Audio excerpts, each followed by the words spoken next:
My brother forged my name for a $44,000 loan, so I evicted him at his launch party in front of 40 guests and our parents. Am I the asshole? Sell your automobile. Veronica's loan is not going to pay itself. My father snapped after raising the rent on a house I secretly owned. I answered, then begin packing. You have 30 days to leave. I served the eviction notice in front of 40 guests during a backyard party. Get rid of your car, Dad ordered, not breaking his gaze from the television in front of him.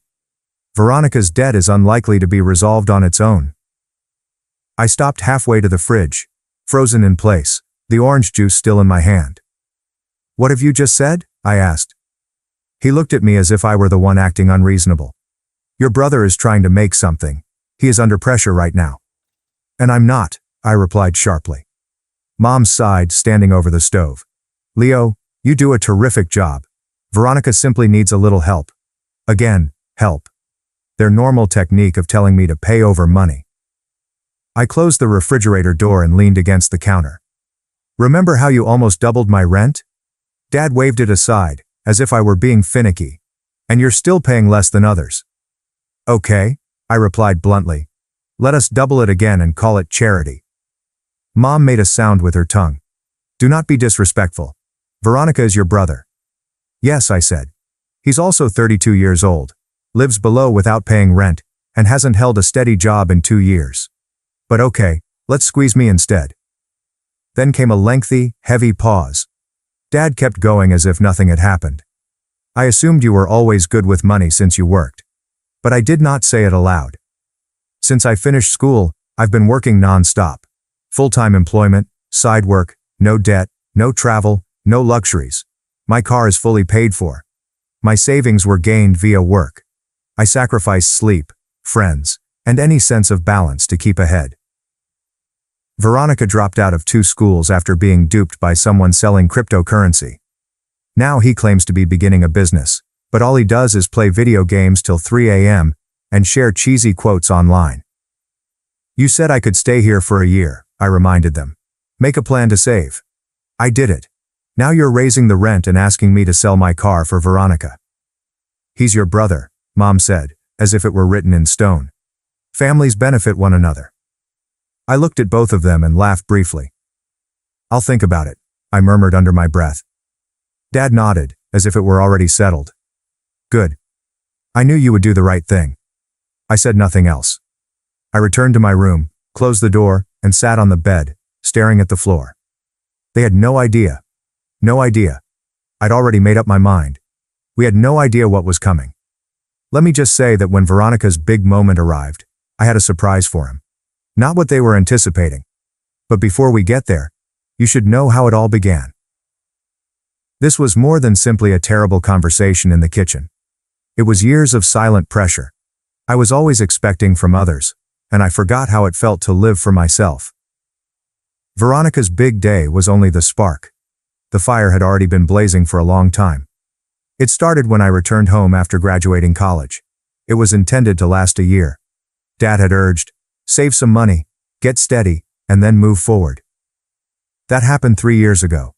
Since then I've paid rent, bought groceries, repaired damaged things around the house, such as when the pipes ruptured, and assisted Mom with unexpected credit card payments far too many times to count.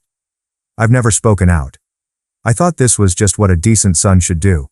But the unfairness was too much to bear. Veronica, my younger brother, spent 5 years discovering himself, which largely involved spending money on pointless hobbies and failed ambitions that always required someone else's money. Mom would often remark, he simply needs more time. Dad would urge me, you're the older one, Leo, be a role model. But what does that even mean anymore? I worked 60 hours a week performing technical support. Veronica slept all morning and posted bogus hustle pics from the couch with hashtags like grind mode. Let me explain the situation. Veronica had planned to start a drop shipping firm in 2019.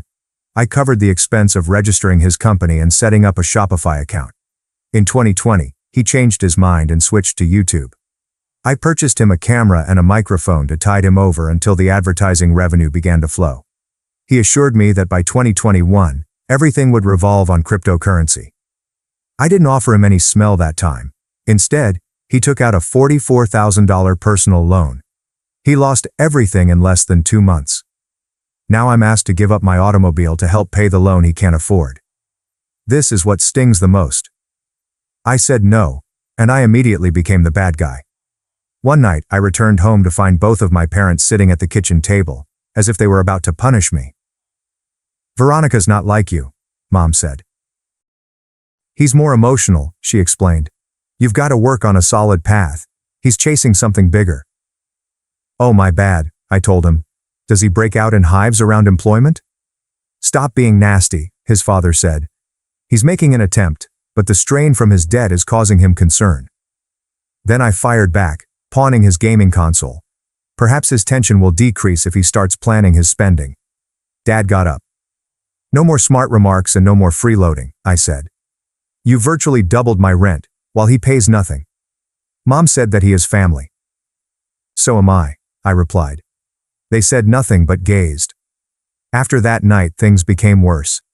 I started seeing little symptoms. Veronica orders takeout using the family credit card. A gift intended for me was ripped open and tossed aside. It was a new work phone. His girlfriend spent most nights there. She ate our food, insulted me for budgeting, and called me a stiff since I pay for my own belongings. Then came the breaking point. It was Sunday. I was attempting to nap before an overnight shift. Veronica rushed into my room without knocking. "Hello," he said. "Your credit is good, right?" I sat upright. "Why?" He chuckled as if it were clear. "I'd like to redo my loan. May I borrow your name? I'll have a better deal." I stared silently. He kept smiling, as if he had asked for a slice of bread. "Do you want me to co-sign your loan?" "Just for a little while," he responded. "You have great credit. There is no risk. It's not like you actually utilize it. Nothing to lose, right?" I stood up and walked past him. Didn't say anything. He followed me. "Wait, you are angry now?" I didn't respond. "Wow," he murmured. "You always assume you're better than us just because you have money. You owe us." That word stuck. "Oh, so what precisely do I owe them?" "For feeding me as a youngster and raising me in a family where affection was conditional and praise was only given when someone else fell harder." They did not raise a human. They raised a wallet, a silent funding source with no rights, only responsibilities. Something inside of me shifted that night. For once I didn't feel tired. I was done. I did not yell. I did not argue. I just started making plans slowly and silently, since working in technology taught me one thing. The most effective approach to break a system is from within, and my family. That was the system. My mistake was assuming I was a part of it. I was not. I was merely the battery holding it alive, and I had finished charging it. Veronica had a big event planned. He expected a lot of excitement. I had something else planned. 30 days, 1 envelope, no notification, but I'm going ahead. You will understand. Veronica's big day was intended to be unforgettable. A celebration to launch his new brand. He created teas with nonsensical slogans. He prepared a promotional package using Canva. He beckoned everyone to the backyard, as if he were ringing the stock market bell. Dad asked me the night before if I could help set up the speakers. I said, "No, you're not really coming." Mom stood outside my doorway, like if I were grounded. "He's your brother. He is your mission." I told her, "Go support him." She didn't like it, but I didn't care. They had crossed all boundaries. I was just drawing a new one where they wouldn't be able to cross again. On the morning of the gathering, I printed the documents, placed them in an envelope, and went over each page twice. The law in our area requires 30 days notice for an official removal from a resident. I followed every rule because I didn't want to burn this bridge without proof. By midday, Veronica was already outside, wearing shades and barking commands like he was directing a movie. "Where is the sound? Who's got the music ready?" He barked at nobody in particular. Dad stood by the grill, turning food. Mom was setting out fake champagne flutes on a fold-out table, as if it were a star party. I remained inside, drinking from my coffee cup. The one with a problem solver printed on it, and observed the ruckus in the backyard through the glass. It truly does fit. I waited until every guest had arrived, and then Veronica took center stage with a microphone that someone had lent him, speaking confidently about how perseverance trumps privilege, and how none of this would have been possible without his team. I stepped out just as people began to applaud. I walked straight up to him, holding the envelope, and gave it over. "What's this?" he inquired, chuckling. "A surprise," I replied. "You've got a month," he said, laughing. "A month for what?" Dad was already on his way over, bewildered. Mom froze with her glass in midair. "To depart," I responded loudly and confidently. My voice did not shake at all. The music stopped off. "You're not serious," Veronica replied, opening the envelope. "I am," I answered. "It's a legal document. This place belongs to me. You're not a renter. You're a problem, and I'm done putting up with it." "Leo, what is this?" Dad demanded. "You can't." "I can," I interrupted. "And I already have. You almost doubled my rent. You told me to sell my automobile to pay off his loan. You called it fair." "This is not the time," Mom remarked firmly. "This is really the ideal time," I said, "because I want everyone to hear it." I turned to face the audience. Neighbors, family, and freeloaders. For 3 years, I've been paying rent. I've covered the utilities. I repaired stuff around here while everyone else did nothing. I bought groceries, while Veronica bought supplies for his failing side hustle. I witnessed him crashing every project. Meanwhile, I became the backup plan, the emotional doormat, the family ATM. "You're being dramatic," Dad remarked again. "Am I?" I asked. Then I turned to Veronica. "Did you or did you not ask me last week to co-sign a loan for a company you haven't even launched?" Veronica's face lit up. "It was just an idea," he said. "Exactly," I replied. "You live in dreams. I live in effort." "I'm your brother," the man said. "You're supposed to support me." "I did," I replied, frigid as ice. "I helped you become someone who never had to take responsibility, but that ends now." She gasped. "You cannot say it to him." I glanced directly at her. "Do you mean the way you spoke to me? Remember when you branded me selfish for refusing to give up my car? Like how you've treated me like a bank with legs?" Dad stepped in. "You are degrading the family." I gave a quick laugh. "The family has already embarrassed themselves. I am done pretending it didn't happen." Veronica's hands trembled as he opened the letter again. "You cannot toss me out. You do not even own this place." "Yes, I do," I replied.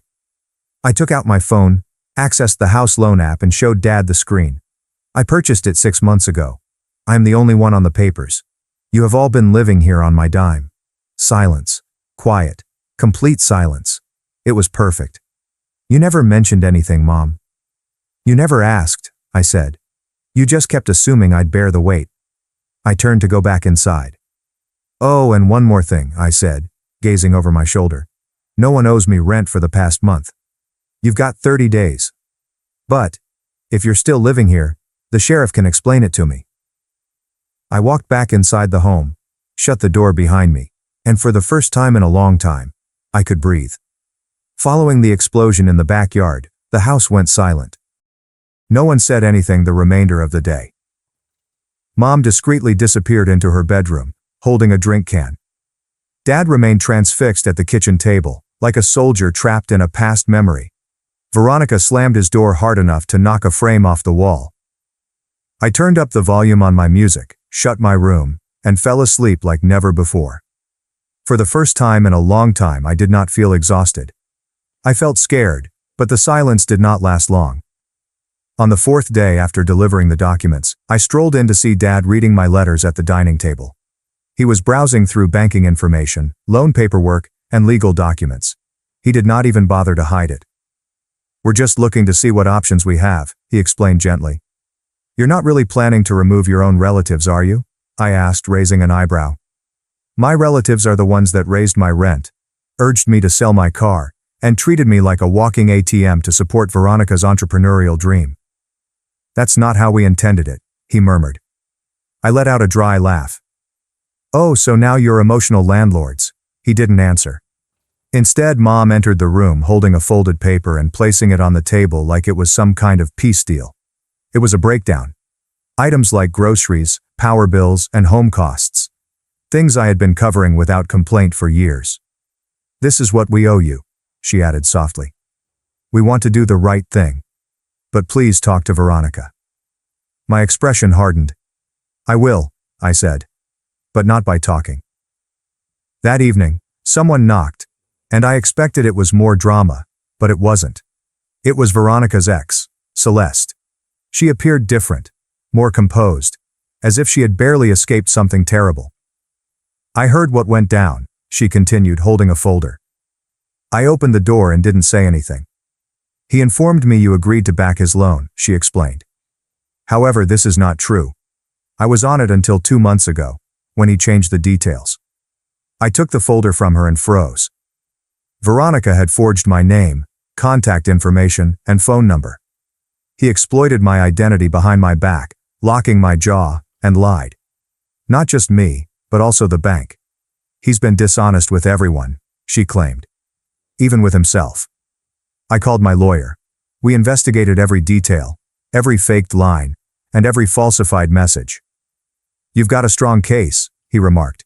"Forgery, identity theft, potential fraud. It all depends on how the funds were spent." I gazed at the screen. Veronica hadn't requested my assistance. He had pretended to be me. And nobody, not even Mom and Dad, intervened. The next day I gathered them all. One last dinner. They were plainly uneasy. Dad seemed rigid. Mom grasped a Kleenex.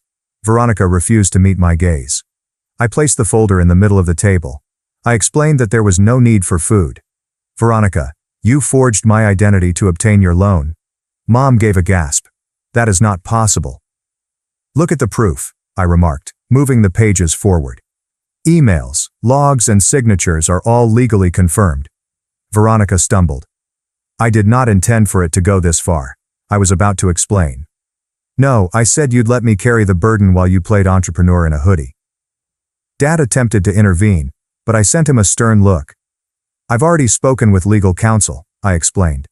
"If Veronica isn't gone in 10 days and the loan isn't paid off within a month, I'll take this to court." Veronica's face plummeted. "You would wreck everything. You've already ruined my credit," I said. "I am just trying to save myself." That night he left. No apologies. No goodbyes. He disappeared like a criminal in reverse. Nothing was left behind except the destruction. Mom sneaked in a few days later, while I was making coffee.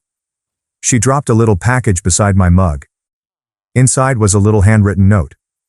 "We did not see how much you cared. We are not asking for forgiveness, but we finally understand." I read it, folded it, and did not say anything. Not yet. And soon, when I thought the dust had settled, something more appeared. Celeste sent a letter on genuine paper, with no sender specified. "I understand that this may seem unexpected," she wrote. "However, my employer currently has an opening in Boston. It's a system analyst position. They include housing assistance. You have probably had enough of cleaning up after others. However, this is not about fixing someone. If you're willing to start over, now is your chance." I leaned back and gazed at the page. Boston was a city where no one knew me. No one realized how much I'd gone through just to live in the home I had thought was mine. I folded the paper and grinned. They treated my piece as if it were free. So I took back everything else. Now I had something I hadn't had in ages, a choice. And this time, it was mine. Even now I occasionally hear it in my brain. Dad shuffled papers and sighed to get attention. Mom uses quiet as a trap. Veronica could be heard shouting down the hall. "You are meant to be there for me. You are my brother. It used to break me. Now it only reminds me of why I walked away." 2 weeks after Veronica disappeared, the house collapsed. It is not tranquil, but rather artificial. For example, after a thunderstorm, the skies become excessively silent. My parents pretended everything was fine, but we all knew it wasn't. They moved about me as if I was a ticking time bomb. Every morning I heard whispering. Conversations concerning money, groceries, and home maintenance. I used to manage things quietly all the time. And this time I let them handle it. Not out of rage, but because they needed to feel it. Feel what it was like when I wasn't present. I returned home 3 days before their deadline and saw Dad on the stairs. He did not yell. He did not appear angry. He appeared small. "I'm trying to rent a place," he added softly. "They want proof of income. Credit scores. It's been a while." I grunted. "You'll figure it out." He didn't press. I did not feel guilty. I did not say Veronica's name. We hadn't had a proper conversation in a long time. On the day they left, Mom handed me an old envelope and a plate of food.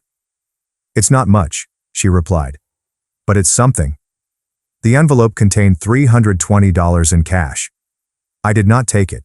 I didn't need it. The food went unused in the refrigerator for weeks. I tossed it, but the gesture lingered with me. Veronica never reached out.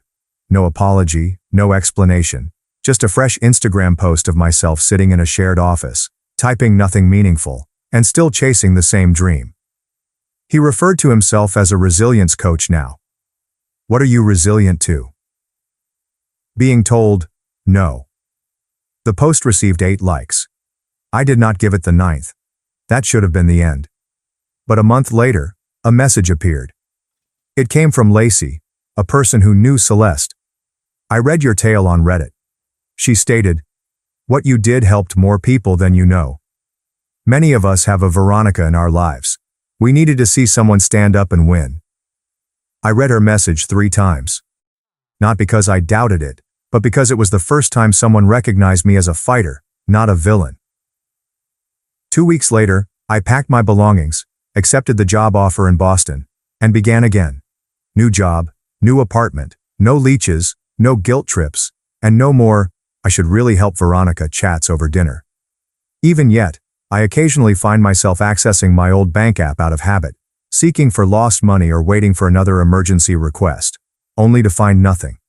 Just my money and my own life. That was when I realized they had never loved me.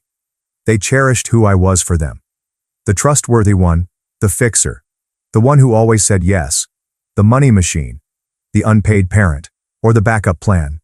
And once I stopped playing that part, I became greedy, ungrateful, and cruel. But here, sitting at a Boston cafe, laptop open, phone silent, I finally felt what they were most scared of: freedom. I paid off the mortgage, sold the house, and placed the proceeds into investments. I have a copy of the eviction notice in my drawer. Not in rage, but as a reminder. Saying no is not unkind. Leaving is a wicked act. Boundaries are essential to survival. People ask me if I miss them. Holidays, family gatherings, and togetherness. I tell them the truth. I do not miss my family. I miss what I assumed family meant. What I had was emotional debt cloaked in false devotion. Loyalty with strings. I do not miss that. Not even a little. If you're reading this, you're their version of me. The quiet helper, the silent supporter, the person who always makes sacrifices. You are not cold. You are not broken. You are not wrong. You are just exhausted. And maybe, just maybe, it's time to give yourself back what they've taken away from you for so long. Freedom. And this is the truth. Nobody told me. Being the bad guy in their story is well worth it if it means becoming the hero on your own. Thanks for watching and being part of the drama. Don't forget to subscribe and hit the bell so you never miss a wild news story.